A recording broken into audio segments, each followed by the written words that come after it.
Assalamualaikum warahmatullahi wabarakatuh. Hai semua, perkenalkan nama aku Veronica Roselino. Aku berasal dari Fakultas Hukum, jurusan Ilmu Hukum. Hari ini aku akan menjelaskan kepada kalian mengenai materi mata pelajaran Nahwu Syaraf. Nah, pada pembahasan kali ini sangat menarik. Saya akan membahas tentang problematika pembelajaran bahasa Arab.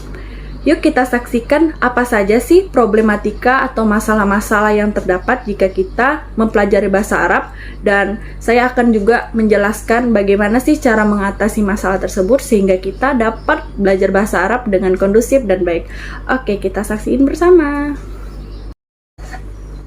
Oke, materi ini saya ambil dari jurnal Nanang Sarif Hidayat, Jurnal Pemikiran Islam, volume 37, nomor 1, dibuat pada bulan Januari sampai bulan Juni tahun 2012.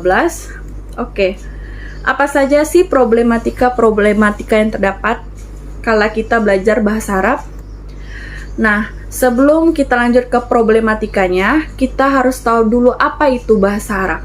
Bahasa Arab memiliki keistimewaan dengan bahasa lainnya karena nilai sastra yang bermutu tinggi bagi mereka yang mendalaminya, serta bahasa Arab juga ditakdirkan sebagai bahasa yang terdapat di dalam Al-Quran, kitab suci umat Islam, karena di dalamnya terdapat unsur bahasa yang sangat mengagumkan bagi manusia dan tidak seorang pun dapat mengubahnya. Jadi, di dalam Al-Quran itu sudah pasti terjamin keasliannya karena menggunakan bahasa Arab. Karena kalau kita mengubah tulisan bahasa Arab itu, maka maknanya akan berubah. Dan sangat-sangat tidak mungkin ada terjadi penyelewengan kepada kitab suci agama Islam karena dia menggunakan tulisan bahasa Arab. Oke, kita next slide.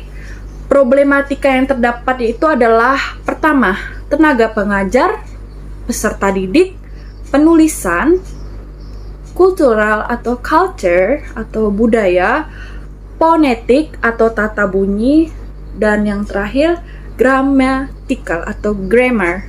Oke, pasti semua teman-teman bingung kan kenapa sih ada tenaga pengajarnya? Oke, saya akan jelaskan supaya kita tidak salah tafsir. Guru atau pendidik yang kurang memiliki kompetensi sebagai pengajar bahasa Arab, baik kompetensi pedagogik atau kompetensi dalam mengajar, profesional, personal, atau sosial. Dalam bangku perguruan tinggi, dosen memangku pelajaran bahasa Arab haruslah menguasai materi yang belum didistribusikan kepada mahasiswa. Nah, mengapa seperti itu? Karena pelajaran bahasa Arab ini adalah pelajaran bahasa asing, jadi harus dosen atau gurunya yang sangat berkompeten, karena yang diajarkan ini tidak main-main. Bahasa suci, bahasa yang terdapat di dalam kitab suci Al-Quran. Kalau misalnya kita salah ngajarkan kepada murid atau mahasiswa, pengimplementasian pembelajaran itu tidak secara kondusif, sehingga mahasiswa itu banyak yang tidak mengerti, apalagi ini bahasa asing. Nggak usah jauh-jauh bahasa Arab, bahasa Inggris aja orang masih banyak yang belum bisa. Jadi untuk tenaga pengajar bahasa Arab ini, selain dibutuhkan niat, juga dia harus berkompeten di dalam bidangnya. Yang kedua, peserta didik. Peserta didik yang tidak mempunyai motivasi kuat dalam pembelajaran bahasa Arab atau latar belakang peserta didik dalam pemahaman bahasa Arab. Maksudnya itu, jika seorang peserta tidak mempunyai niat dalam belajar bahasa Arab, sampai kapanpun dia tidak akan mencapai apa yang dia inginkan. Kita balik lagi, bahasa Arab ini adalah bahasa yang sulit kalau kita tidak belajar. Kunci untuk melakukan segala sesuatu itu adalah niat. Kalau memang kita tidak niat dari awal, mau dosen atau mau guru pun yang menerangkan dengan secara seksama, kalau muridnya itu memang tidak suka, hasilnya pasti tidak efisien. Jadi, antara guru dan murid, dia harus saling berkesinambungan atau paralel. Dia tidak boleh saling bertolak belakang. Oke, penulisan. Sistem penulisan bahasa Arab dimulai dari kanan ke kiri. Nah, itu uniknya bahasa Arab karena dia ditulis dari kanan ke kiri, bukan kiri ke kanan. Kalau bahasa kita, bahasa Indonesia, bahasa Inggris, atau tulisan pakai alfabet, itu nulisnya itu dari kiri ke kanan. Kalau bahasa Arab itu dari kanan ke kiri. Lalu satu huruf memiliki banyak bentuk yang berbeda tergantung letak huruf itu sendiri. Nah, dalam bahasa Arab itu ada peletakannya itu di awal, di tengah, dan di akhir. Mereka itu mempunyai komposisi huruf yang berbeda. Oke, lalu yang ketiga, tidak ada kesesuaian antara tulisan dan pengucapannya. Nah, ini yang saya bilang tadi di awal. Kalau kita tidak bisa membaca, bagaimana kita bisa menulis? Ya kan?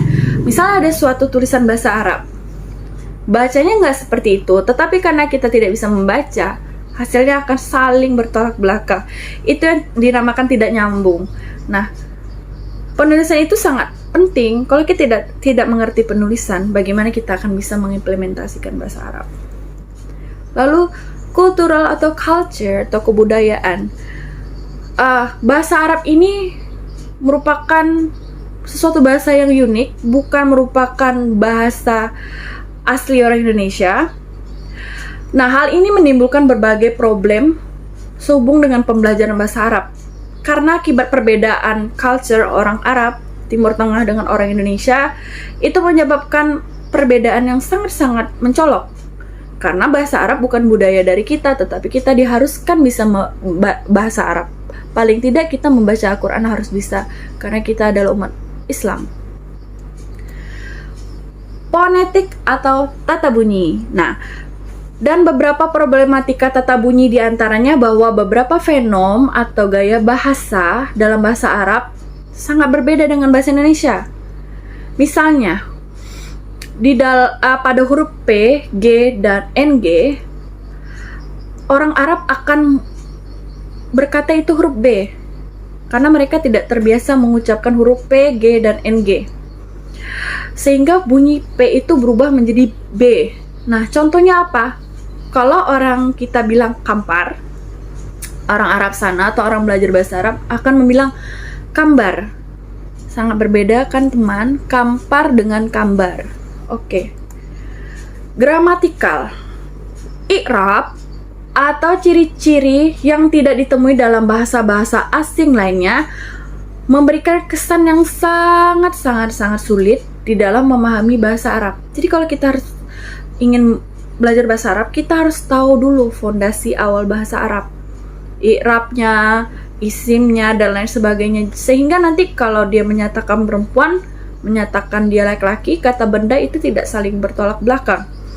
Lalu perbedaan susunan kalimat dengan bahasa lainnya itu sama, kan ada juga yang subjek, predikat, objek, itu baru disebut kalimat. Nah, dalam bahasa Arab itu berbeda, oke?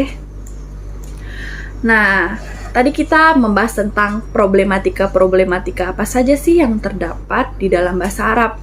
Tidak afdol dong kalau kita hanya menjelaskan masalah tapi tanpa penyelesaian. Saya mempunyai 3 metode penyelesaian permasalahan tersebut yang wajib dipatuhi oleh tenaga pengajar, oleh mahasiswa, atau oleh semuanya yang nonton video ini. Yang pertama adalah kesiapan. Kesiapan itu adalah mental, terus niat. Segala sesuatu itu harus dikerjakan dengan niat dan mental. Kalau kita ingin belajar bahasa Arab, kesiapan kita itu harus fokus kepada bahasa Arab, jangan fokus ke yang lain.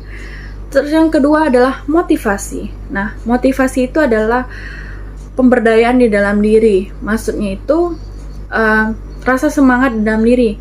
Oh iya, bahasa Arab ini adalah bahasa yang terdapat dalam Al-Quran. Berarti kita harus memotivasi diri kita sehingga, oh iya, bahasa Arab itu adalah bahasa yang sangat-sangat suci. Kita harus belajar. Tidak mungkin kita orang Islam tapi kita tidak bisa menggunakan bahasa Arab. Oke, kalau misalnya kita agak susah pakai bahasa Arab, setidaknya kita bisa ngaji, bisa baca Al-Quran ya, karena di dalam Al-Quran juga ada terjemahannya. Setidaknya kalau kita tidak bisa bahasa Arab, kita harus bisa ngaji. Terus tujuan. Nah, tujuan itu adalah, apa sih tujuan kalian belajar bahasa Arab? Apakah hanya sekedar mencari nilai? Atau ingin memperdalam? Atau ingin melestarikan? Nah, kalian tentukan tujuan kalian. Baik buruknya tujuan kalian itu tergantung dari kalian. Jadi apapun yang kalian lakukan harus ngucapin bismillah dan mengatasnamakan Allah, sehingga apapun yang terjadi, walaupun bahasa Arab ini bahasa yang berat, kita dapat meminimalisir hal tersebut dan mencari sebuah solusi. Pasti setiap permasalahan itu ada solusi, termasuk bahasa Arab. Dan ya, yang saya temui di Unisi, Bapak dosennya itu sangat berkompeten di dalam belajar bahasa Arab, mengajarkan bahasa Arab. Jadi menurut saya tidak ada alasan bagi kita tidak mengerti dengan pembelajaran bahasa Arab. Oke, terima kasih atas perhatiannya, dan semoga materi saya ini sebagai khazanah bagi kita semua mengenai pembelajaran bahasa Arab. Ini mungkin hasil jurnal isi hati semua orang mengenai tentang pembelajaran bahasa Arab. Ternyata masih banyak di luar sana yang tidak mengerti bahasa Arab karena bahasa Arab itu lumayan sulit. Tapi bagi kalian yang bisa mengerjakannya, kita pasti akan bisa melakukannya. Oke, sekian dari saya. Jika ada kesalahan, saya mohon maaf. Semoga penjelasan saya ini dapat bermanfaat bagi kita semua. Dan terima kasih. Assalamualaikum warahmatullahi wabarakatuh.